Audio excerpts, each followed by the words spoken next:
Hello and welcome to my channel आसरी चेवा पुणी आ के नुआ वीडियो को नहीं मु आपण मान को पाखरे उपस्थित होईची।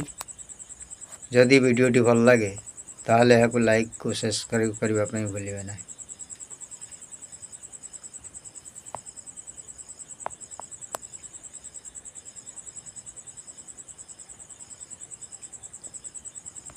आज्ञा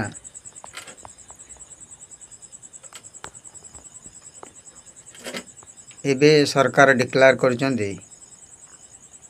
जे बंद पड़िथिबा आहुरी 70टी मद दुकान को से पुणी खोलिबा पई चाउछन्ते।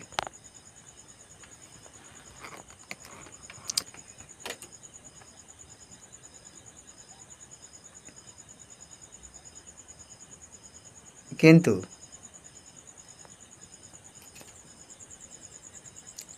ये तो आजिर नुआ कथा नुहे।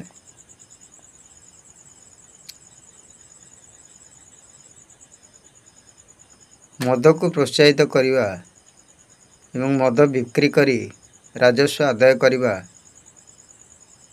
ये बहु पुराना कथा आज्ञा। किंतु आमे आउ टिके पूर्व को पळेबा। आपण माने लक्ष्य करथिबे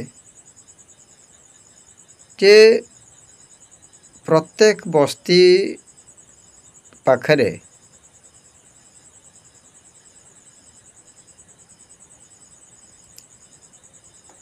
निश्चित भाव में गोटे मद दुकान टी खोलिबा एक लाभप्रद व्यवसाय।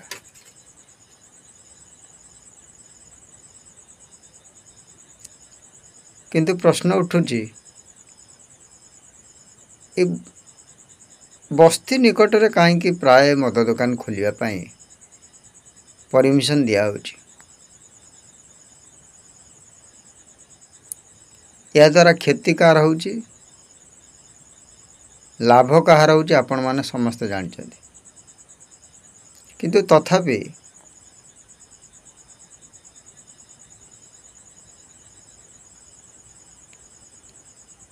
यह एक सुनियोजित चक्रांत कहले भूल हेबो नहीं।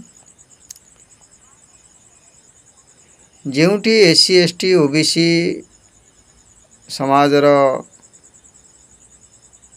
बस्तीटी अच्छी कि ग्रामटी अच्छी सेठी आज्ञा मद दुकान गढ़ी उठुची।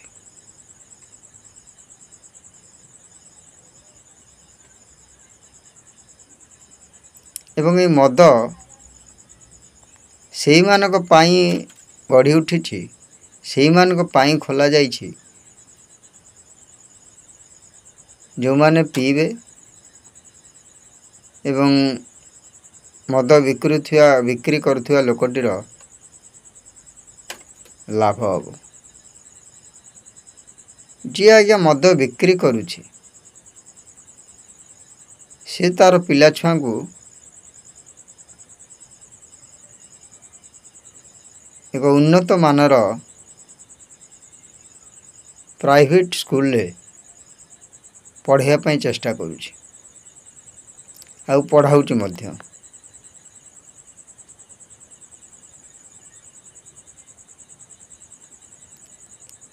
एवं जी मद दुकान खोलुची से निश्चित भाव में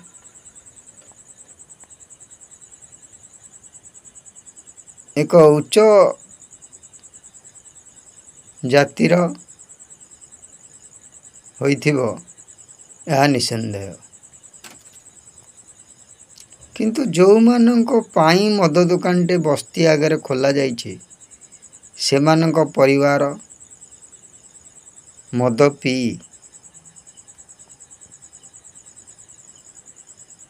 अनेक परिवार आज्ञा भासी जाउछि मद द्वारा। एवं मद जो परिवार बापाटे पीऊँच कि भाईटे पीऊँच कि से परिवार आज्ञा केबे उन्नतिर बाट चिंता करिया पई सक्षम होई पारु नाही। केबे देखर पाठ पढ़िया पई से केबे तत्परता प्रकाश करि पारु नाही। एवं पाठ पढ़िवा द्वारा जे समाजर कि प्रकार उन्नति साधित होई पारिबो से प्रकार चिंताधारा ता मुंडरे पशु नाही। आज्ञा छोट आमर एक जनगहलीपूर्ण सहर जे कि बस्तीर सहर कहले अत्युक्ति हेब नहीं। कटक सहर बहुत पुराना सहर। सेठी अक्षय महादेव गोटे पुराना गीत मन पड़े। अक्षय महांती लिखिचंती गंधिया बो कबाट खोल दिन सारा सुना पिला राति हेले मु माल पिए।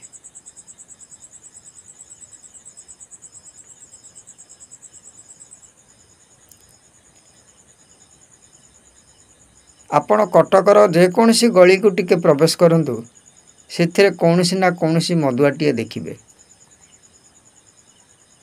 से माताल है एणे तेणे बुलुथिबो गपुथिबो। निजर बेशा भूषा कौन प्रकार तार नजर नथिबो। घरे परिवार केमती चलिबे काहेकि चलिबे काहेकि पाठ पढ़िबे पिला को किपरि भाव मनीष करा जिवो ए सब चिंता करिवार शक्ति तार आउ नथिबो।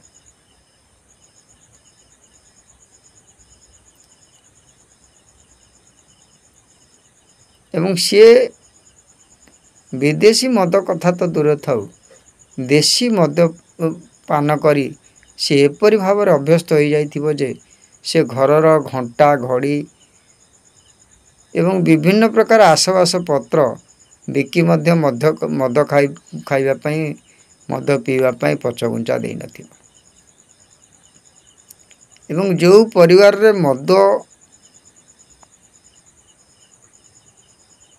खाइथिबे खाउथिबे से परिवार रे किपरि भावरे शिक्षार मानदंड उन्नत होइबो से कथा केही भी चिंता करि नथिबे।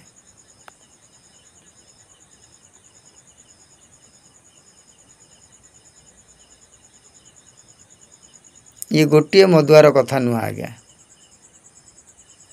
कटक सहर विभिन्न बस्ती अंचल रे अनेक मद दुकान देशी मद दुकान छतु फुटला बड़ी गड़ी कंदीर गढ़ी उठी।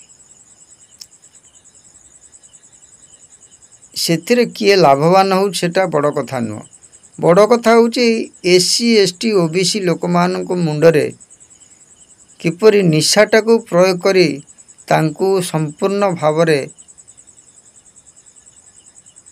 अज्ञान करा जाई परिवो मूर्ख करा जाई परिवो तार व्यवस्था बहु दिन रु चली आसुची।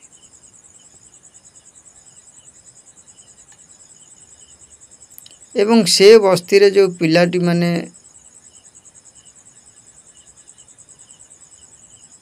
आसीबे से माने पाठ पढ़ा तो दूर थाउ से माने मध्य बापा भाई को अनुकरण करी से मध्य निशा अभ्यस्त होई जिबे एवं सेमानक परिवार मध्य धीरे धीरे तल को जीव।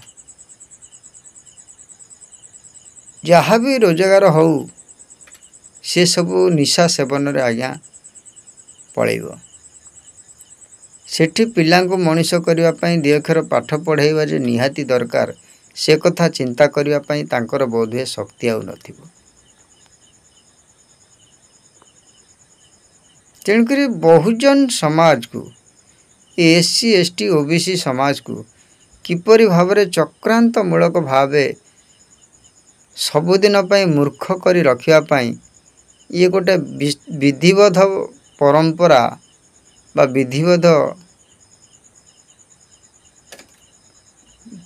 କାର୍ଯ୍ୟକଳାପ କହିଲେ ଅତ୍ୟୁକ୍ତି ହେବ ନାହିଁ। ସବୁ ବସ୍ତିରେ ଦେଖନ୍ତୁ ଆଜ୍ଞା, ମଦ ଦୋକାନଟିଏ ଯେମିତି ହେଲେ ଖୋଲା ଥିବ।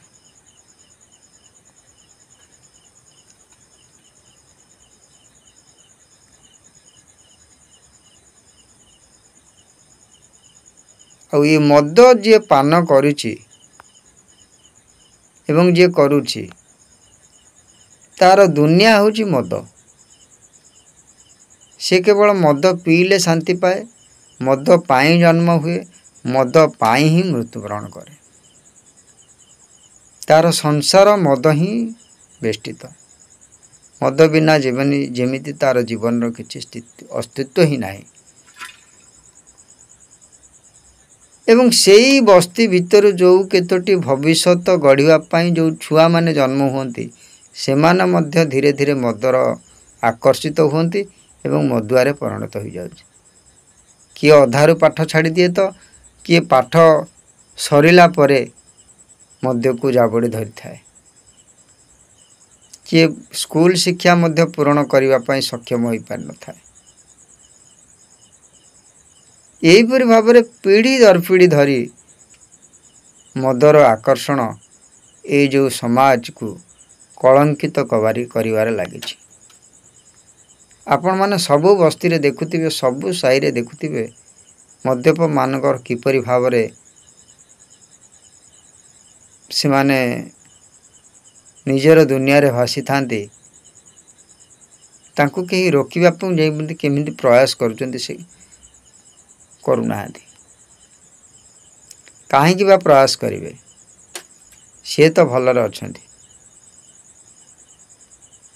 ଇଏ ହେଉଛି ବ୍ରାହ୍ମ୍ୟବାଦୀ ଚିନ୍ତାଧାରାର ଏକ ମୂଳ ମନ୍ତ୍ର।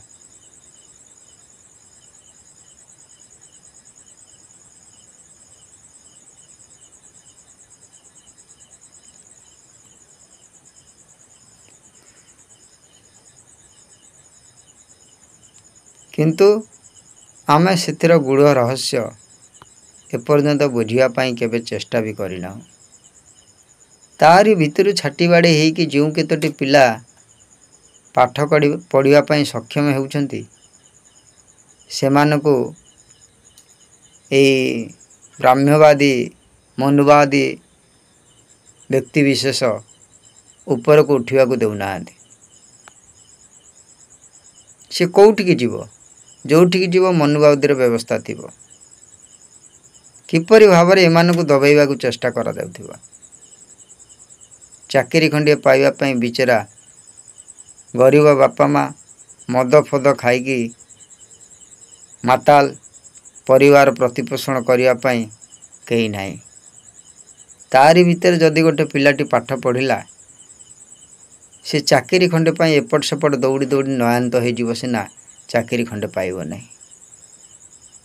ଶେଷରେ ସିଏ ବି ମଧ୍ୟ ମଦକୁ ଆଶ୍ରୟ କରିନେବ। ସେଇଠି ଆଜ୍ଞା ସବୁ କିଛି ସମାପ୍ତ ହୋଇଯାଏ। ଦେଶ କଥା ତ ଚୁଲିକି ଯାଉ, ସେ ନିଜ ପରିବାର କଥା ମଧ୍ୟ ଚିନ୍ତା କରିବା ପାଇଁ ତାର ଶକ୍ତି ନଥିବ। ଇଏ ହେଉଛି ପ୍ରତ୍ୟେକ ବସ୍ତି ଅଞ୍ଚଳର କଥା। ଯେଉଁଠି ମଦ ଦୋକାନଟିଏ ଦେଇ ମଦ ବେପାରୀଟିଏ ବହୁତ ଆନନ୍ଦରେ ତାର ପରିବାରକୁ ପ୍ରତିପୋଷଣ କରିଥାଏ, ତ ସେଠି ମଦ ପିଉଥିବା ଲୋକଟି ଧୀରେ ଧୀରେ ତଳକୁ ହୋଇ ଜୀବନର ଶେଷ ପର୍ଯ୍ୟନ୍ତ ମଧ୍ୟ ସିଏ ଏହି ମଦପାନ କରି ମରିଥାଏ।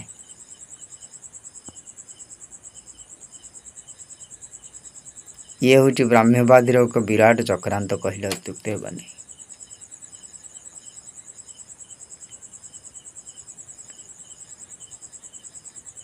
ଆମର ଛୋଟବେଳେ ଗୋଟେ କଥା ମନେ ପଡ଼େ। ଯେତେବେଳେ ଆମେ କୌଣସି ଗୋଟେ ଜୀବକୁ ଧରି ଆଣି ପୋଷା ବନେଇବାକୁ ଚେଷ୍ଟା କରୁ, ସେତେବେଳେ ତାକୁ ଖାଦ୍ୟରେ ବା କ୍ଷୀରରେ ଟିକିଏ ନିଶା ଦେଇଦେଉ। ଧୀରେ ଧୀରେ ସେ ଯେଉଁ ଜୀବଟି ନିଶାର ଅଭ୍ୟସ୍ତ ହୋଇଯିବ ଏବଂ ସେ ତୁମର ବୋଲ ମାନିବାକୁ ବାଧ୍ୟ ହେବ। ଛୋଟ ନେଉଳ କଥା ନିଆଯାଉ। ନେଉଳଟି ବହୁତ ପାୱାରଫୁଲ୍ ଲୋକ। एवं से पावरफुल एते पावरफुल से विषधर सर्प को मध्य खातिर करे नहीं एवं तार जीवन मध्य से नहीं जाए किंतु आमे से नेउलटी को कौन करू टिके टिके अफिम दे दे ता खाद्य रे ताकू आमे एते निशार अभ्यस्त कर दे थाउ जे सी आमर आमे जहा कहले सी ताकू मानिया पई बाध्य कना से जानी जी से निशा न खाइले से रही परिबनी ठीक से परी ए जो एससी एसटी ओबीसी लोक मान को किपरि भाव रे गुलाम करा जाय परिबो किपरि भाव रे तांकर बुद्धि को भ्रष्ट कर दिया जीवो ये मद होची तार एक उत्कृष्ट उपादाय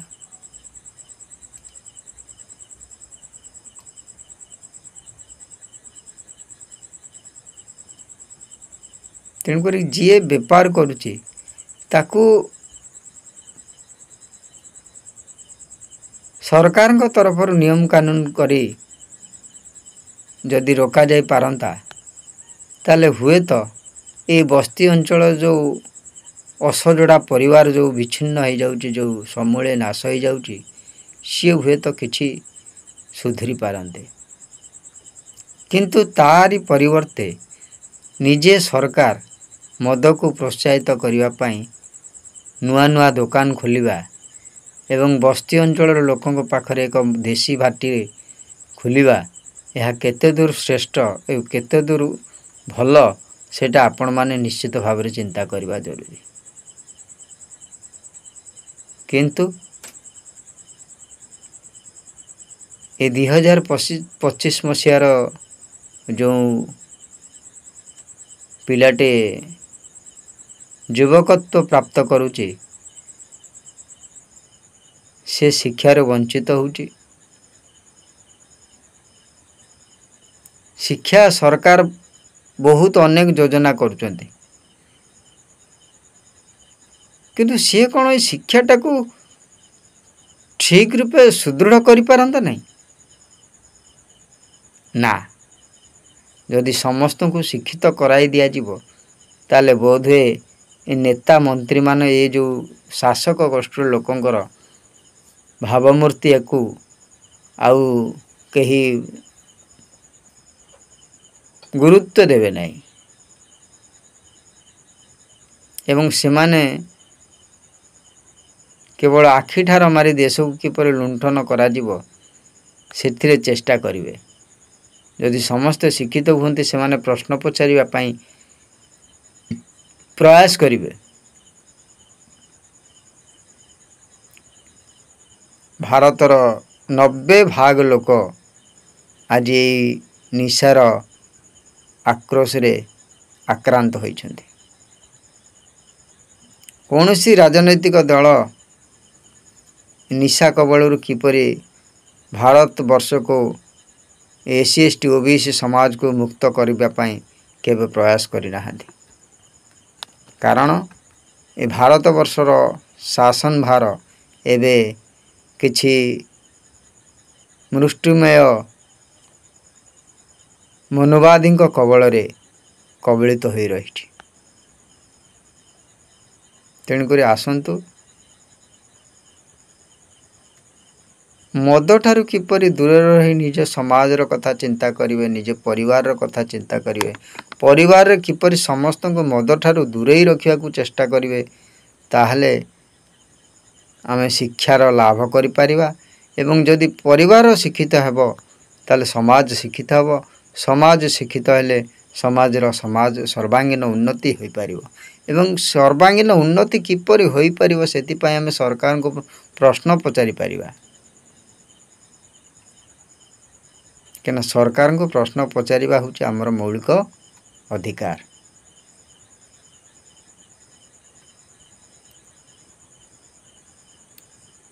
भारत वर्षर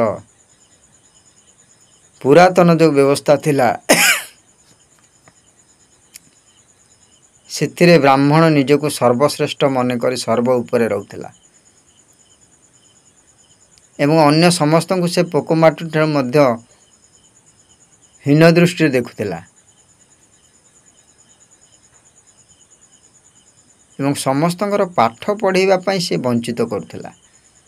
ସମସ୍ତେ କିପରି ଶିକ୍ଷିତ ନ ହୋଇପାରିବେ ସେଥିପାଇଁ ସେ ଚେଷ୍ଟା କରୁଥିଲା, ଆଜି ବି ଚେଷ୍ଟା କରୁଛି। କିନ୍ତୁ ବାବା ସାହେବଙ୍କ ବହୁତ ବହୁତ ଧନ୍ୟବାଦ। ସେପରି ଏକ ମହାପୁରୁଷ ଯଦି ଭାରତବର୍ଷରେ ଜନ୍ମ ହୋଇନଥାନ୍ତେ ତାହେଲେ ଭାରତବର୍ଷରେ ସମ୍ବିଧାନ ଆସିପାରିନଥାନ୍ତା ଏବଂ ସମ୍ବିଧାନ ଆସିନଥିଲେ ଆଜିର ଏଇ ଯୁବଗୋଷ୍ଠୀ ଯେଉଁମାନେ ଦୁଇ ଅକ୍ଷର ପାଠ ପଢ଼ିଛନ୍ତି ସେମାନେ ପାଠ ପଢ଼ିବା ପାଇଁ ସୁବିଧା ସୁଯୋଗ ପାଇପାରିନଥାନ୍ତେ। ତେଣୁ ଯେଉଁମାନେ ଭାଇ ପାଠ ପଢ଼ିକି ଚାକିରି ଖଣ୍ଡିଏ ଖଣ୍ଡେ କରିଛନ୍ତି ସେମାନେ ବାବା ସାହେବ ଡକ୍ଟର ଭୀମରାଓ ଆମ୍ବେଦକରଙ୍କୁ ନିଶ୍ଚିତ ଭାବରେ ମନେ ପକାନ୍ତୁ ଏବଂ ସେମାନଙ୍କ ଯୋଗୁଁ ଆଜି ସେମାନେ ଚାକିରି ଖଣ୍ଡେ ଖଣ୍ଡେ ପାଇଛନ୍ତି ଏବଂ ସେମାନେ ଅନ୍ୟମାନଙ୍କୁ ପ୍ରେରଣା ଦିଅନ୍ତୁ ବାବା ସାହେବଙ୍କ ଜୀବନୀ ଭିତରେ ଜାଣିବା ପାଇଁ, ସମସ୍ତଙ୍କୁ ଯେମିତି ରାସ୍ତା ଦେଖାନ୍ତୁ। ଏଇଟା ହେଉଛି ବଡ଼ କଥା। ଏବଂ ନିଶାଠାରୁ ଯେମିତି ଭାବରେ ଦୂରେଇ ରହିବାକୁ ଚେଷ୍ଟା କରନ୍ତୁ। ନିଶା ଗୋଟେ ଏଭଳି ଜାଲ, ଯେଉଁ ଜାଲରେ ଥରେ ପଡ଼ିଗଲେ ସେ ଜାଲରୁ ମୁକୁଳିବା ବହୁତ କଷ୍ଟ। ତେଣୁକରି ଆସନ୍ତୁ ସମସ୍ତ ପରିବାର SC ST OBC ମାଇନରିଟି କିପରି ଭାବରେ ଶିକ୍ଷାଟାକୁ ଗ୍ରହଣ କରିବେ ଏବଂ ଶିକ୍ଷିତ ହେବେ ସେ ଦିଗରେ ପ୍ରୟାସ କରିବା ସମସ୍ତଙ୍କର କର୍ତ୍ତବ୍ୟ ହେବାର ଉଚିତ। ଏଇ ଏକ ଛୋଟ ଭିଡ଼ିଓଟେ ଯଦି ଭଲ ଲାଗେ ତାହେଲେ ଏହାକୁ ନିଶ୍ଚିତ ସବସ୍କ୍ରାଇବ୍ କରିବାକୁ ଭୁଲିବେ ନାହିଁ। ଧନ୍ୟବାଦ।